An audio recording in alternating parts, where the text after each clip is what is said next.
Zum Ende der Karwoche halten zahlreiche katholisch geprägte Gemeinden in Deutschland den Osterbrauch des Klapperns in Ehren. In manchen Ecken des Landes ersetzen die sogenannten Klappern an Ostern die Kirchenglocken und Schellen. Das Geläut soll nach einer alten Überlieferung zum Ablegen der Beichte rufen sowie an den Tod Christi erinnern. Bereits am Gründonnerstag läuten die Altarschellen in der Abendmahlmesse nicht mehr. Zuvor verstummen die Kirchenglocken. Stattdessen bestimmen fortan Holzklappergeräusche die feierliche Geräuschkulisse bis zum Ostermontag. In manchen Gemeinden ziehen Messdiener mit ihren Klappern durch das Dorf und ersetzen damit die verstummten Glocken. Ihr Schweigen steht dabei für die Grabesruhe Christi.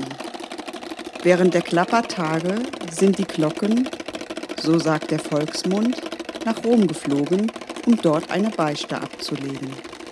Vor allem Kinder folgen der Tradition mit Rumpelkästen, Klappern oder Ratschen, die teilweise uralt und sehr hochwertig aus Kirschholz gearbeitet sind.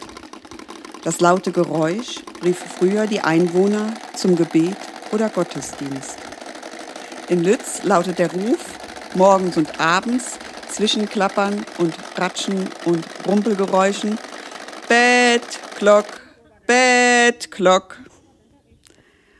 Und freitags mittags wird gerufen: Mittag, Honne, Krach, Iwer Moje ist Osterdach.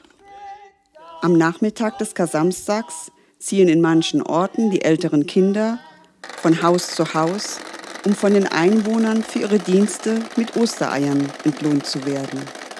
Alternativ werden auch Süßigkeiten und kleine Geldgeschenke gemacht, die anschließend unter allen Kindern aufgeteilt werden.